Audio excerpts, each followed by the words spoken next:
Hello les swappers, je suis Nicoletta, cofondatrice de Swap & Share. Bienvenue sur le podcast des indés qui échangent et coopèrent pour mieux réussir. À chaque épisode, nous traitons un sujet ou une question posée par un indépendant.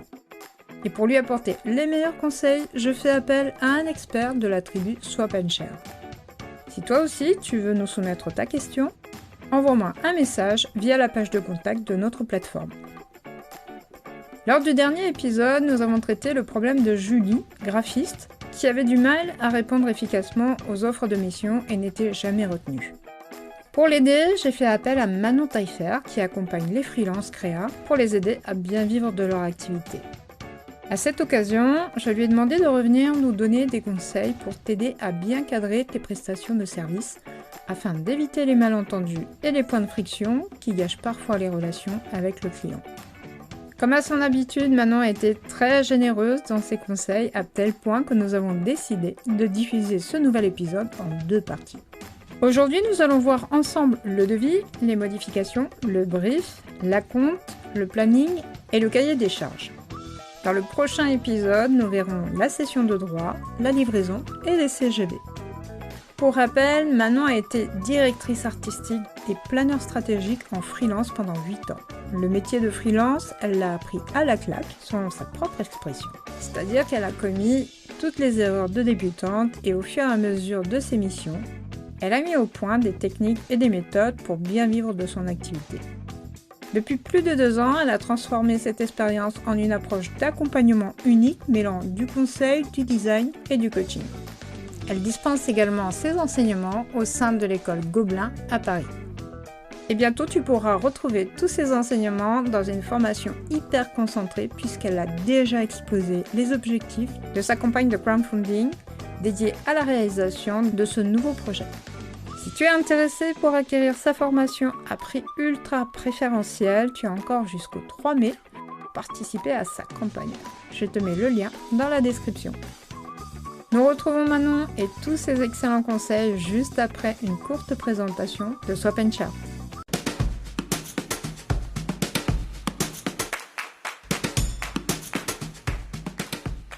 Tu en as marre de tout gérer tout seul? La compta, le marketing, les réseaux sociaux et tout le reste? Bienvenue sur Swap & Share, la première plateforme collaborative d'échange de compétences et de services dédiée aux indépendants qui te permet de te focaliser sur tes activités et de déléguer tout le reste à des pros sans casser ta tirelire pour kiffer ta vie d'indé.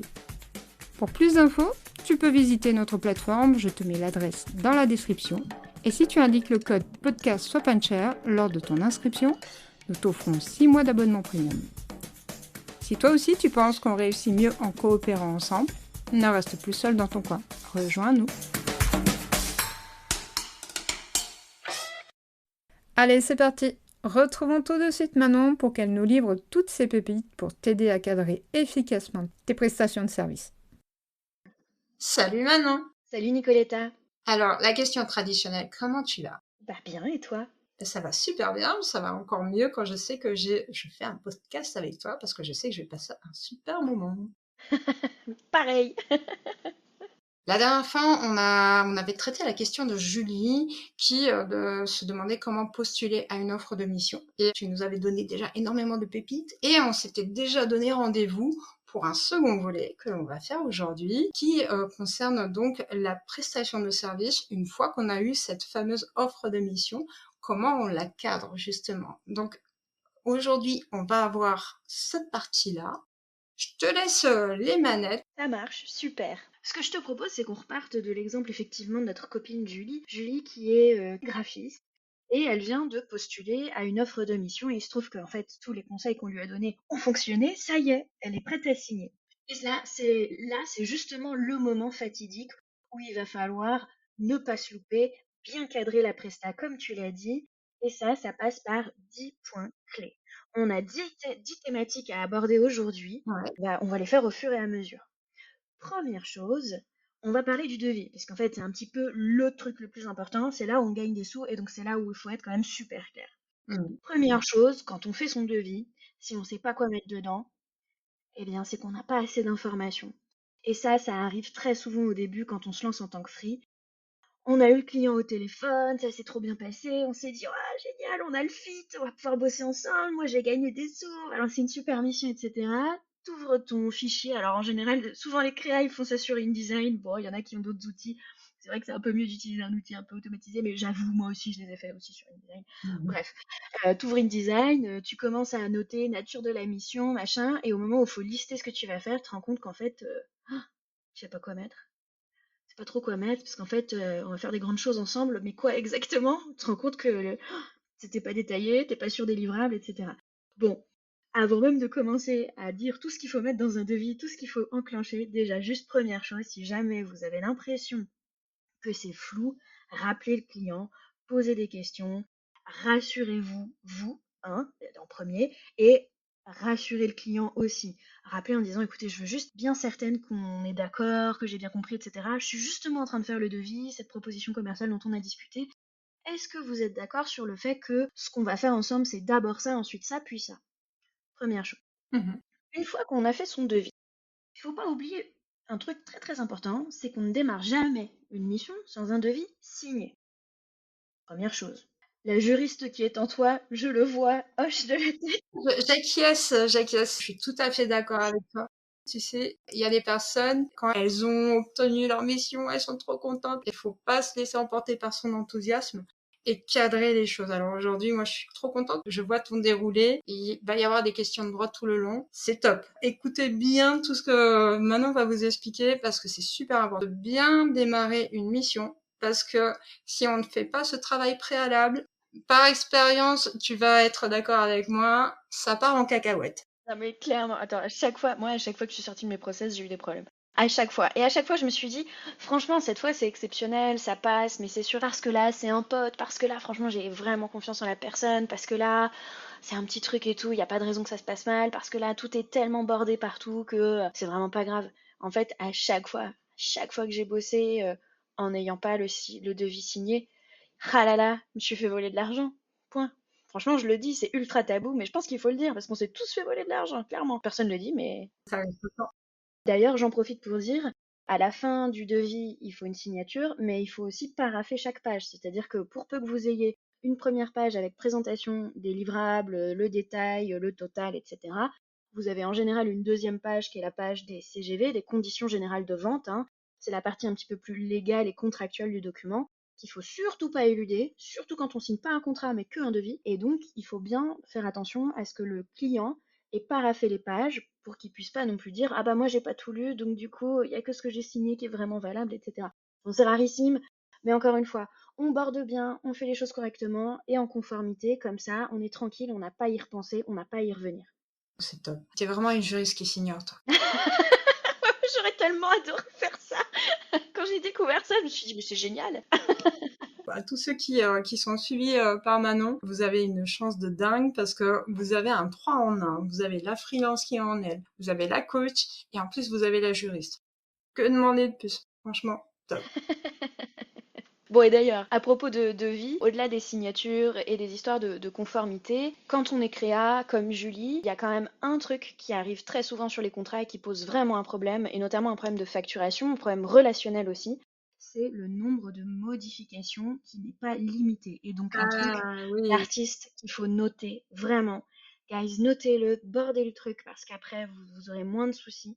C'est dans la nature de la mission, vous allez noter création originale graphique pour telle marque, point, nombre d'allers-retours limité. Et ensuite, dans vos CGV, c'est-à-dire la page 2 du devis, vous allez bien rédiger ce qu'est une modification. On en reparle dans la grande thématique modification, je vous rassure, enfin CGV en tout cas. Je vous détaillerai un peu ce qu'il faut écrire. Mais mettez-le déjà dans le devis, dans la nature de la mission, c'est-à-dire le titre de la prestation. Et ça, c'est super important. Alors moi, je vais te faire part de mon expérience, mais dans l'autre sens. C'est-à-dire quand j'ai une cliente, Ouais, quand on n'a pas une idée précise de ce qu'on va demander, du résultat final que l'on attend, on a tendance, en avançant sur le projet, à se dire, ah tiens, non, finalement, ça, je le ferai un peu plus comme ça, un peu plus comme ça. Et à un moment donné, et c'est tout à fait normal, le prestataire va commencer à mettre un peu les freins en disant, bon, on fait pas 50 modifications. On va en faire, je sais pas, t'as 15 jours pour me répondre. Et en tant que client, quand on n'a pas été prévenu au préalable, c'est... C'est horrible. Et oui, ça donne une mauvaise image. Et c'est dommage parce que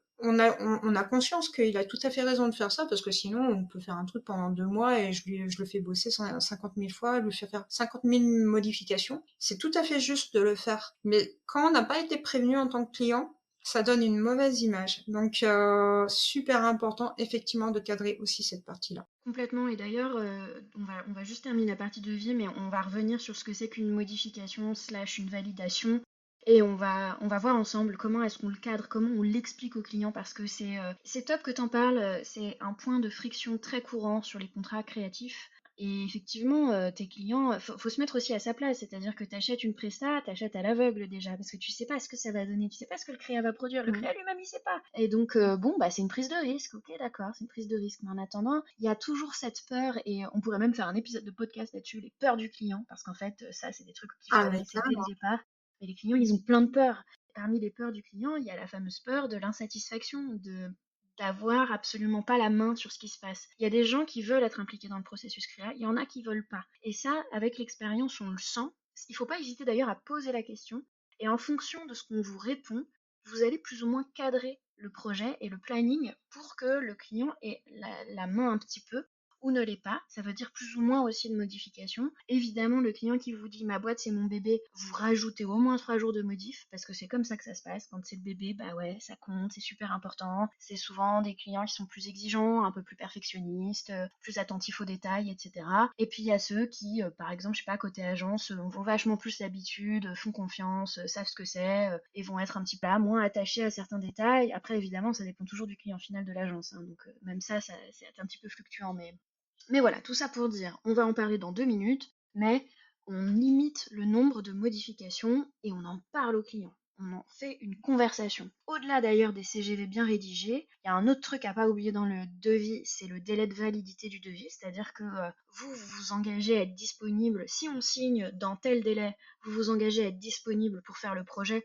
à peu près dans les délais du client, c'est-à-dire il en a besoin pour dans 2 mois, eh bien vous êtes disponible, mais c'est que à condition que le client y signe dans un délai de tant de jours. Le délai classique c'est 30 jours, mais en réalité, moi ce que je faisais, c'est que je donnais un délai de 15 jours grand max, parfois même juste 10 jours. Pourquoi? Parce que d'une part c'est incitatif, c'est-à-dire que je peux m'engager et bloquer du temps, mais à condition qu'on signe rapidement. Donc je pousse à l'achat.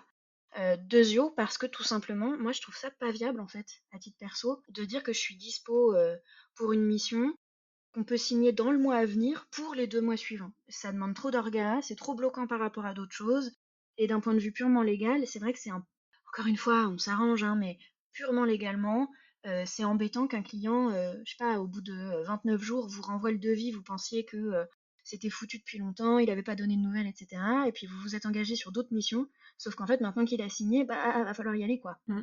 Et dernière chose, on ne s'engage pas sur une date de livraison dans un devis. Un devis vaut contrat, et à partir du moment où on s'engage sur une date de livraison de façon contractuelle, on est tenu d'y répondre. Et ce, malgré le fait que le client soit lui-même à la bourre, il pourra vous reprocher de ne pas avoir respecté votre propre contrat. Il devait vous livrer un truc, il a mis 3 semaines à le faire, vous devez livrer dans une semaine, mais en fait il faut 2 semaines de prod, bon bah vous êtes obligé de livrer en retard, le client peut vous en tenir rigueur. Et ça, c'est hors de question. On ne prend pas la responsabilité du client. On est dans une logique d'horizontalité, pas de verticalité. C'est pas le client qui décide et c'est vous qui exécutez. C'est un travail d'exécution, le métier de créa. Encore une fois, il y a le métier d'exé et littéralement ça s'appelle le métier d'exé. Métier de créa, on est dans une logique horizontale, collaborative. Votre client, c'est votre collègue. Il est responsable, vous êtes responsable, mais attention, chacun son champ. Maintenant, on fait un petit focus sur les modifications slash validations. C'est là où, impérativement, il faut que vous ayez une conversation. La partie devis, c'est une trace écrite et c'est signé. La partie modif, c'est de la conversation, mais c'est engageant quand même. Il faut que ce soit clair pour le client qu'une modification, ça doit faire l'objet déjà d'une demande écrite. Pourquoi? Parce que même si c'est un peu pénible, il faut le faire de façon relativement synthétique, c'est-à-dire qu'on n'a pas besoin d'avoir un roman pour expliquer une modif, mais il faut que les demandes soient faites à l'écrit, tout simplement parce qu'il faut centraliser ces données-là. Parce que parfois c'est super d'avoir fait une réunion, etc., quand il y a énormément de choses à modifier, mais finalement, quand on n'a pas un outil de gestion de projet avec des retours, du feedback client, etc. Il faut quand même avoir une trace écrite de ce truc-là. En plus d'un point de vue purement contractuel, c'est aussi bien de rappeler que nous avons fait ceci, nous avons fait cela, nous avons fait cela et encore cela ensemble comme modification, selon les mails suivants, ici et là, etc. Vous voyez comme on a bien fait ça ensemble. Parce que la modification étant un peu le sujet de tension, de friction avec le client, c'est aussi là où parfois ça se barre un part en vrille.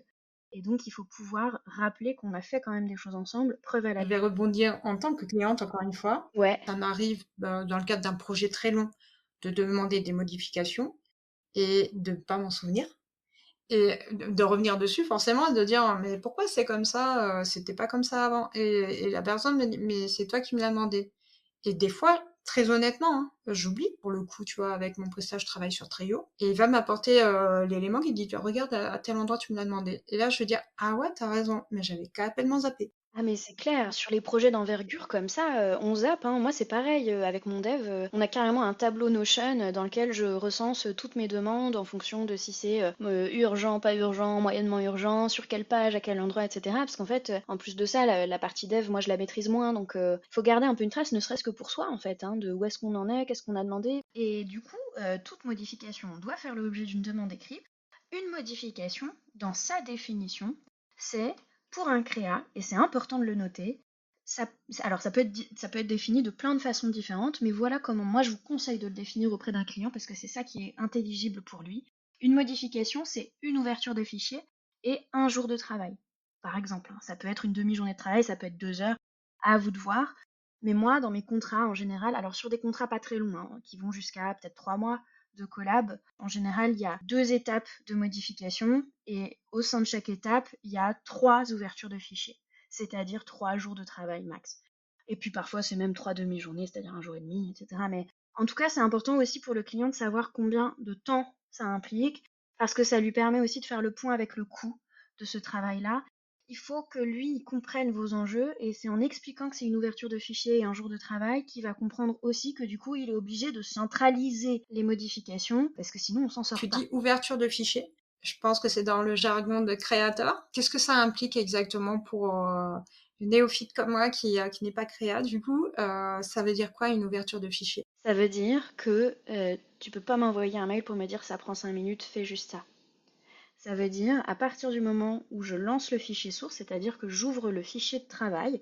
Par exemple, j'ouvre mon fichier InDesign pour une mise en page d'un catalogue. Mm. Par exemple, j'ouvre mon fichier Adobe XD pour une landing page. Ou encore, j'ouvre mon fichier Illustrator ou After Effects pour de la vidéo. À partir du moment où j'ouvre le travail, un peu comme quand toi tu ouvres un bouquin, Mm. toi tu t'engages à lire 10 pages, et ben moi je m'engage à faire une demi-journée ou une journée de travail. Par contre, il n'y a pas de ah il manque un petit truc ici, ah il manque un petit truc là, viens ça prend 5 minutes et puis en fait on est vendredi soir et il est 20h30. Mm. Si on le fait, c'est une ouverture de fichier. Peu importe le temps que ça a pris, c'est une ouverture de fichier. Ah ok, super limpide. Voilà, et comme ça oblige les clients à centraliser les demandes.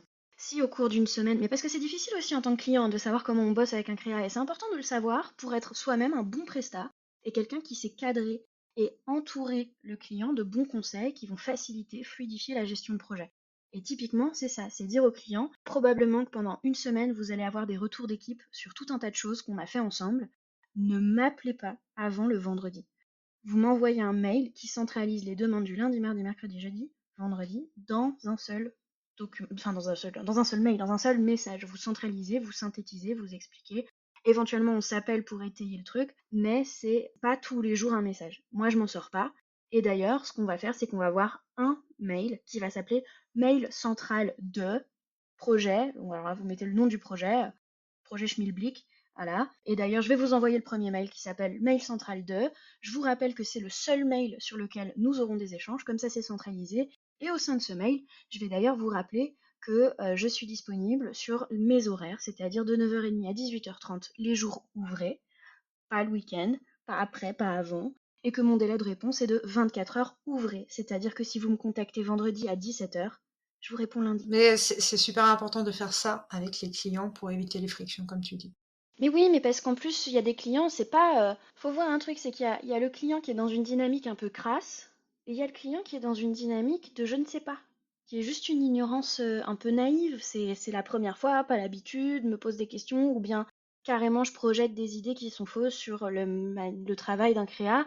Et donc, moi, ça m'est arrivé souvent qu'il y ait des clients qui me disent je vous l'envoie ce soir, on est vendredi, je vous l'envoie ce soir, comme ça, vous m'envoyez le résultat dimanche.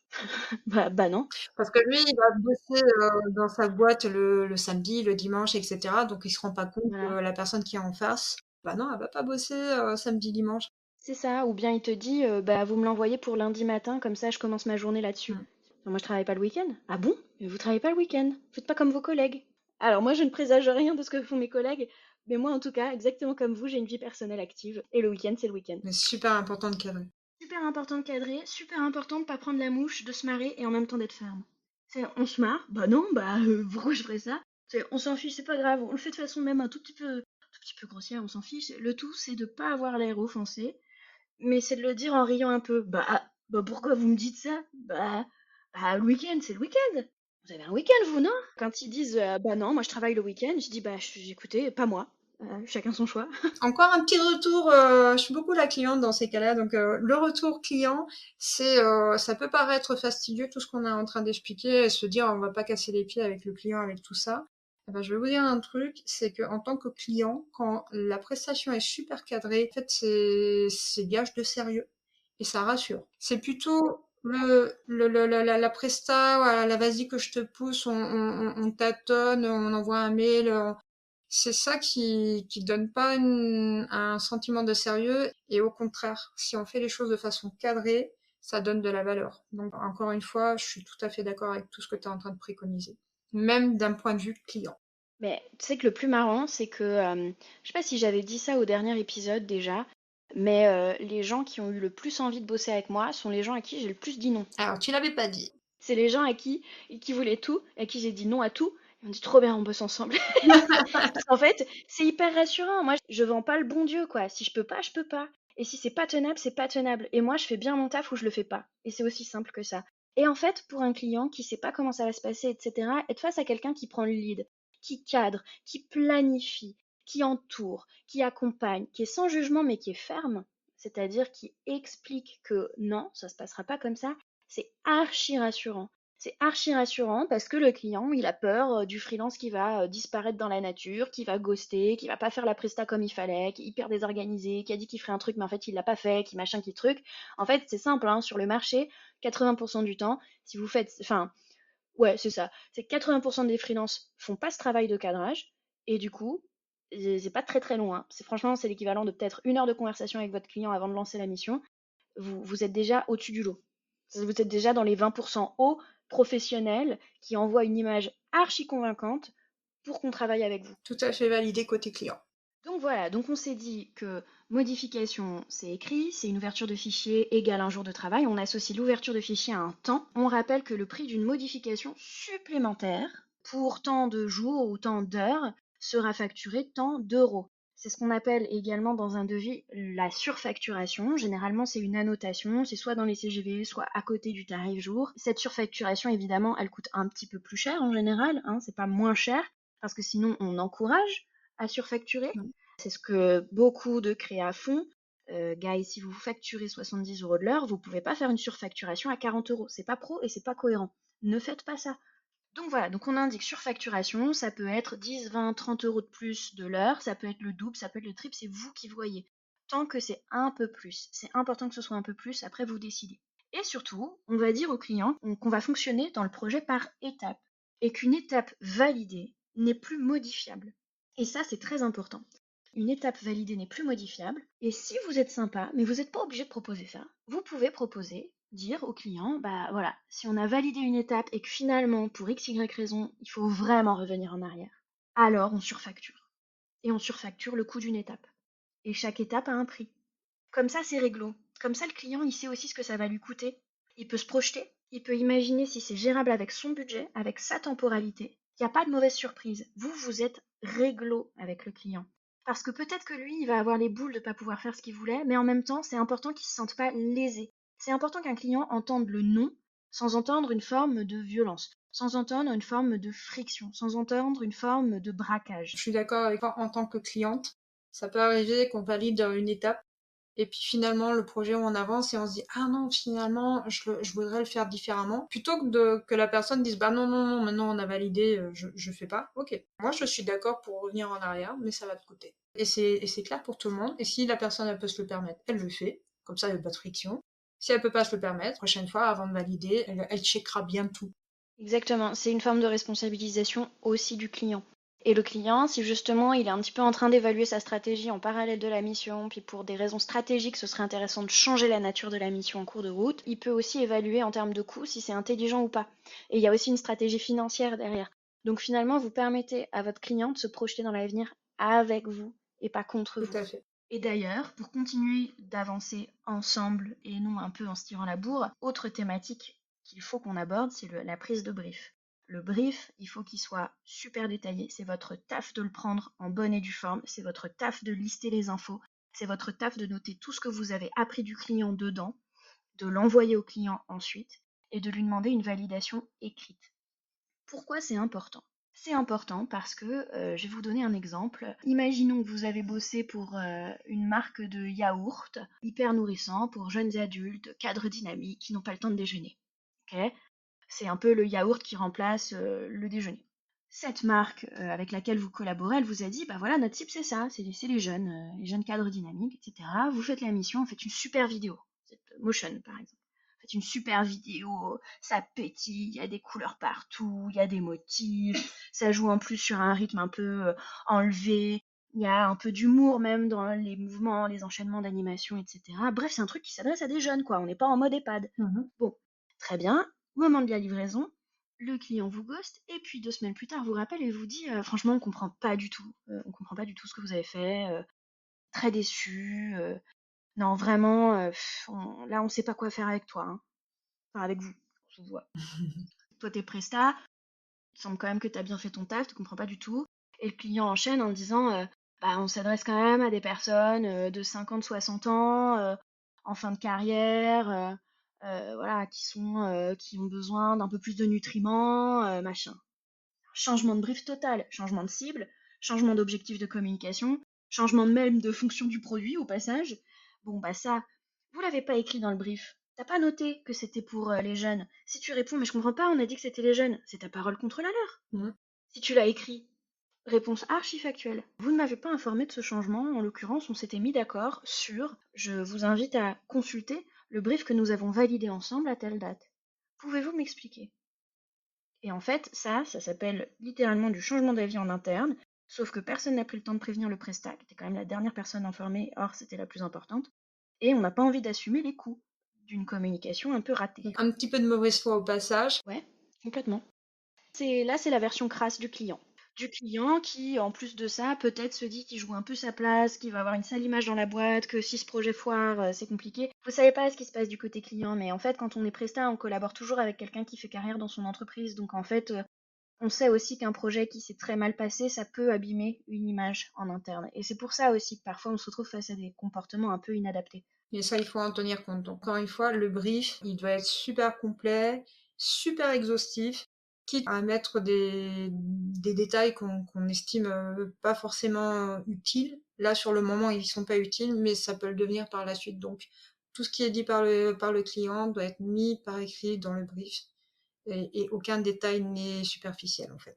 Exactement. En fait, tout ce qui va finalement servir à la création, c'est pas parce qu'on cite pas les jeunes cadres dynamiques dans la vidéo que pour autant la direction artistique ne va pas s'adresser à elle. Mm. Donc toutes les informations que vous récoltez sur le client est persuadé très souvent d'ailleurs que ça sert à rien. Ça sert énormément. Vous avez besoin de vous inspirer, vous avez besoin aussi d'aspirer le plus d'infos possible pour comprendre, avoir prise sur le sujet que vous allez commencer à démarrer. À la rigueur, si on travaille avec une entreprise où il y a plusieurs personnes, la personne qui nous fait, que l'on va interroger, va avoir son idée. On fait le brief. S'il doit être validé par plusieurs personnes, peut-être que la personne qui doit le valider va dire ah non non, je suis pas d'accord sur ce point-là. Non, c'est pas jeune cadre dynamique, c'est tu l'as dit tout à l'heure, plutôt troisième âge en EHPAD. Du coup, ça permet, s'il y a plusieurs personnes qui sont impliquées, que tout le monde soit d'accord sur le concept, sur ce qui a été demandé. Exactement. Et d'ailleurs, de se dédouaner de toute responsabilité quant à cette information. C'est de dire, écoutez, là, on a un petit souci, je pense, de communication. Il va falloir qu'on uniformise le discours parce que votre collègue m'a dit exactement l'inverse il y a 2 jours. Je vous invite à discuter entre vous et à me donner une réponse d'ici fin de semaine pour qu'on lance le projet en bonne et due forme en étant tous d'accord. Je ne me responsabilise pas. Chacun, et chacun, les moutons seront bien gardés. On se comprend. J'ai pas la ref en tête, mais je t'ai compris. Ouais, je sais pas, j'ai toujours la fin de l'expression les moutons seront bien gardés, mais j'ai jamais le début. C'est Alors pas grave. attends, ouais, non, je l'ai pas. Et ben voilà. Et ben on espère que vous avez compris et que c'était clair Bon, comme de bon, l'eau de vous roche. savez quoi, vous nous le mettez dans les commentaires. Si Ah vous ouais, avez la oh, ref, j'avoue. vous nous les mettez dans le commentaire. Ouais, si vous l'avez, franchement, ça nous débloquerait grave. Bon, au-delà du brief, ça c'est couvert. Hmm. Il y a les questions des sous-sous dans la popoche. Les sous-sous dans la popoche, c'est quand même le sujet hyper important. On ne commence jamais une mission sans avoir encaissé sur le compte bancaire professionnel l'acompte. L'acompte, c'est la base de la base, guys. L'acompte, en général, avec les agences, c'est 30%. C'est 50% max d'un point de vue légal. Après, rien ne vous interdit de vous faire payer en totalité avant mission. Mais l'acompte, ça peut pas aller au-delà de 50%, sachant que 50%, c'est pas vraiment ce qui est pratiqué. Ça doit apparaître sur votre compte bancaire, d'accord? Ça suffit pas que le client vous envoie un mail en vous disant c'est bon, c'est envoyé. Moi, on me l'a dit 50 fois, l'argent il est pas venu. Maintenant, j'ai retenu la leçon. Tant que l'argent n'est pas sur mon compte, je bosse pas. Qu'est-ce qu'on fait dans ce cas quand la mission elle est urgente, en mode rush? Ça, c'est ce que me demandent tous mes clients. Bah oui, parce que parfois on accepte le rush. Eh bien, sachez qu'une innovation bancaire assez exceptionnelle est sortie il y a maintenant un certain temps. Ça s'appelle le virement instantané. C'est-à-dire que vous cliquez, pour 1 euro, vous avez fait un virement qui arrive directement chez le client, c'est-à-dire dans l'heure. Bah voilà, quand on est vraiment pressé, on met les moyens en place pour obtenir ce qu'on veut dans les temps N'importe. impartis. Voilà. Donc en fait, un client qui est vraiment en rush, il vous paye. Et si vous payez pas, c'est qu'il est pas si pressé que ça. Et c'est aussi simple que ça. Mais quoi qu'il arrive, l'argent il est sur le compte. D'ailleurs, à ce propos, Nicoletta, Hmm. à quand un épisode sur la question des paiements des clients? Parce que moi j'ai testé un paquet de méthodes et je pense que ce serait super intéressant d'en parler. Eh ben, écoute, t'as quelque chose à faire la semaine prochaine? Ça marche, bah écoute, toujours libre pour toi. Rendez-vous est pris, du coup, pour le prochain épisode. Voilà, super, bah très bien. Comme ça on parlera aussi des paiements en rush. Autre thématique que nous n'avons pas encore abordée, parce que jusqu'à présent ce qu'on a dit c'est devis, le devis il est cadré, les modifs on les a abordés, le brief il est signé, l'acompte il est reçu. Maintenant parlons planning. On a aussi parlé de la communication. Ça c'est fait. Parlons planning maintenant. Alors, c'est pas parce que vous vous engagez pas d'un point de vue contractuel sur une date que pour autant faut pas vous organiser avec le client. Première chose, on pose des deadlines qui sont des deadlines tenables sans rush, d'accord? Hmm. Quand on a, alors un exemple que je prends souvent avec mes élèves et c'est marrant parce que souvent ça porte à confusion. Je leur dis, je suis un client qui a besoin, bah tiens, on va reprendre l'histoire de la marque de yaourt. Hmm. Je suis un client qui a besoin d'une vidéo. On a établi ensemble qu'il y a à peu près 10 jours de taf Hmm. pour produire la vidéo pour un motion. C'est ni très long ni très court. Pour une vidéo d'une minute hein, de promo. Dans quel délai, chers élèves, allez-vous livrer? Et là, tout le monde me dit, bah 10 jours. Bah non, pas du tout, pas dans 10 jours. Non, ça marche pas comme ça. Non, Bip. Mauvaise réponse. bien essayé. Essaye encore. Non, pas dans 10 jours, parce que déjà, on parle en jours ouvrés. Donc, c'est en réalité dans 5 jours ouvrés plus week-end plus 5 jours ouvrés. Le temps, si on fait tout bout à bout. Hmm. Ensuite, souvenez-vous, on a parlé du fait qu'on fonctionne par étapes avec le client. C'est-à-dire que normalement, vous avez quand même proposé un concept de vidéo. Il faut que le client le valide. Ensuite, vous allez proposer un storyboard, qu'on soit bien sûr d'être d'accord sur ce qu'on raconte, ce qui va être dit en voix off, quel genre de son on va avoir avant de produire. On est d'accord? Hmm. Bon bah ça, le client, faut qu'il valide aussi, parce que sinon on a vraiment des soucis une fois qu'il faut tout modifier, une fois qu'on a tout produit. Bon bah tout ça, le client il met du temps à répondre. Le client, c'est un pépère, même si c'est une agence, parfois il faut quand même 2-3 jours au moins, au grand minimum. Et si vous bossez avec des grands groupes, c'est plutôt 2-3 semaines. Faut qu'il ait le temps de vous répondre. Donc, on propose un planning avec des deadlines tenables, des dates de livraison, des étapes indiquées. C'est-à-dire que vous dites que vous allez livrer l'étape 1 à telle date. C'est pas dans la semaine, c'est à telle date. Ensuite, vous indiquez également sur votre planning les dates de validation des étapes indiquées. C'est-à-dire qu'avec votre client, vous avez discuté de lui dans quel délai est-ce qu'il peut vous répondre. S'il peut vous répondre dans les 3 jours après livraison, il y a marqué à telle date, vous m'avez validé, fait vos retours pour modification. Ok. Et ensuite, le planning, il est là sous condition du respect des délais par le client. C'est-à-dire que vous ne tenez pas un planning qui se fait au gré des aléas d'agenda de quelqu'un avec qui vous ne bossez pas habituellement. Chacun se responsabilise. Encore une fois, on est dans une logique horizontale, responsable. Si le client il est en retard, et bah, tout temps de retard impliqué par le client impliquera le même nombre de retard au moins, le même nombre de jours de retard au moins de la production de la vidéo. Je pense à une chose, imagine le client il te répond pas avant 30 jours, donc toi, tu es toujours dans tes deadlines, il n'y a pas de souci. Mais toi, entre-temps, il a fallu aussi que tu t'organises dans ton planning avec tes différents projets.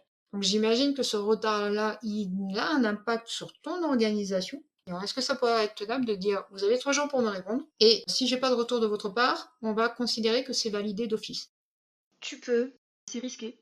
C'est risqué parce que, en fait, si tu fais ça, tu prends le risque aussi d'avoir un SAV pénible. En fait, pour être à l'heure, pour pas avoir trop de soucis, pour pas avoir trop d'imprévus, parce qu'il y en a toujours sur un projet, faut être dans une logique d'anticipation et de prévention. Et donc, typiquement, un client, bah, avant de payer, tu l'as relancé 2 semaines avant le délai de paiement final d'ailleurs, de préférence, tu l'appelles direct et tu lui dis: «Allô, oui, bonjour, bah voilà, je voulais juste m'assurer que vous aviez bien tout ce qu'il vous fallait pour pouvoir lancer le règlement de la facture. Est-ce que vous avez bien le RIB? Est-ce que vous avez bien mes infos? Etc., etc. Est-ce qu'on est bien raccord là-dessus? Oui, non, merci, au revoir». Et tu relances. Et en fait, c'est exactement pareil durant un projet, durant la production. Voilà, alors je vous rappelle que là, je vous ai livré l'étape numéro 1. Comme prévu initialement, vous avez donc une semaine pour me donner une réponse pour qu'ensuite on passe à l'étape 2. Une semaine, ça veut dire que vendredi 18h, il faut que vous m'ayez envoyé un mail pour me dire OK ou pas OK. Si vous ne répondez pas, hein, on est bien d'accord que de toute façon, bah, moi, je commencerai pas l'étape suivante. Ok. Et en fait, tu es toujours dans une logique de revalidation. C'est-à-dire que tu demandes au client de te valider, de dire oui. Parce que le fait qu'ils te disent oui, c'est engageant. C'est un truc un peu psychologique, mais il faut toujours, toujours l'inviter à revalider, à se re-engager, à se re-responsabiliser. Parfait. Donc voilà, là-dessus, on est d'accord. Ensuite, parlons cahier des charges. Donc ça, c'est un petit peu lié au brief. Le cahier des charges, c'est parfois la deuxième étape de la prise de brief. Prise de brief, c'est un petit peu le projet dans sa globalité. Cahier des charges, là, on entre dans les détails plus techniques, les contraintes, les machins. En général, on a une différence entre le brief et le cahier des charges sur les projets de très grande ampleur. La plupart du temps, quand t'es freelance et que tu bosses tout seul ou juste avec un partenaire, le brief et le cahier des charges, c'est la même chose. Mais c'est bien qu'on en parle et qu'on parle aussi quand même de l'option où c'est détaché. Le cahier des charges, il détaille les livrables, c'est-à-dire le format des maquettes, le nombre de livrables, le format des fichiers, le poids des fichiers, la définition de l'image, les différentes échelles, couleurs, langues, versions, etc. Et ça définit aussi les contraintes de la mission, c'est-à-dire les contraintes visuelles, techniques, de gestion de projet, de délai, etc. C'est là où on met tous les trucs de base qui vont nous permettre de savoir exactement ce qu'on va devoir livrer au client. Typiquement, un truc que les créas oublient souvent quand ils vendent une charte graphique, c'est de lister dans le devis qu'ils vont livrer pas seulement un PDF avec la charte graphique, parce qu'en fait, la plupart du temps, les clients, ils hallucinent, ils savent pas ce que c'est qu'une charte graphique et ils pensent que vous allez livrer l'adaptation de la charte sur tous les documents, mais c'est pas votre taf d'aller charter Word. Bah non, sauf que le client, c'est ça qu'il veut à la fin.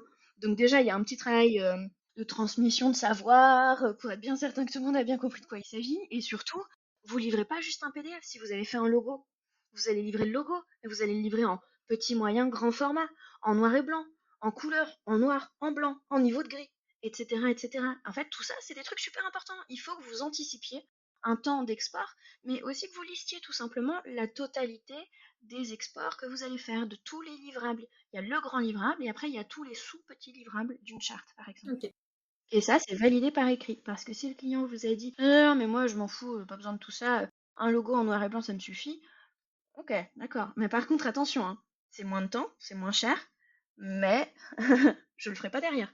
Donc derrière, c'est de la surfacturation, donc ça coûte plus cher. Encore une fois, on invite à la responsabilisation dans la commande. Mais au-delà de la responsabilisation, on est dans une démarche de collaboration et ça, faut jamais l'oublier. Les gens à qui vous parlez, ils connaissent pas votre métier. Il faut leur expliquer. Il faut tout expliquer. Il faut expliquer en détail ce que ça veut dire. Il faut prendre le temps de répéter parfois, parce que vous verrez qu'il y a des gens, ils n'enregistrent pas la deuxième fois, ni la troisième, mais la quatrième, ça marche. Donc, il faut, quand on est avec du client direct, pas de l'agence, il faut quand même pas oublier que ça fait partie du job et il faut l'assumer. Il y a des créas qui aiment pas ça, et il y a des créas qui bossent pas du coup avec des clients directs parce qu'ils n'ont pas envie d'avoir à expliquer leur métier, à quoi ça correspond, pourquoi c'est important, etc., Mais etc. tu as tout à fait raison de préciser que quand tu as un client qui n'a pas l'habitude de travailler avec des créas, c'est super important de le faire. Parce qu'on n'a pas conscience, tu sais, une personne qui n'a pas l'habitude de faire des logos, bah logo pour lui c'est bon, c'est un dessin quoi, tu vois. Il sait pas tout le travail de recherche en amont, tout ce que ça implique. Et d'ailleurs, c'est vachement important de l'expliquer parce que ça donne encore plus de valeur au travail. C'est vraiment important. Pour celui qui ne sait pas ce que ça représente en termes de travail, c'est super important quand vous expliquez toutes ces étapes-là, ça a un autre intérêt, c'est que le client peut prendre la mesure de toute la valeur du travail que vous faites. Et de fait, ça justifie aussi votre prix. Ça, c'est super important. Complètement. Et c'est un outil commercial qu'il faut pas négliger. En fait, ça fait partie des techniques. Il y a plein de petites techniques commerciales qui sont plus ou moins directes. C'est-à-dire, par exemple, une technique qui permet d'augmenter la perception de la valeur du travail aux yeux du client, c'est typiquement de détailler vos devis. Vous détaillez tout ce qu'il y a dedans, toutes les étapes, tout le travail de recherche, puis ensuite d'expérimentation, puis ensuite de mood board, puis ensuite, etc., etc. Et en fait, pour quelqu'un qui connaît pas, tout d'un coup, il entre dans un process qu'il découvre et il se dit ah waouh, en fait il y a tout ça. Bah ouais, il y a tout ça. Il y a tout ça et donc c'est en fait un argument de vente paraverbal entre guillemets subtil et faut vraiment jouer sur tout ce qu'on peut en fait pour vendre parce que surtout pour les créas qui sont pas super méga à l'aise avec le sujet, faut pas hésiter. Tout à fait juste. Allez, il nous reste 3 grandes thématiques, la cession de droit, la livraison et les CGV. Allez, je te suis.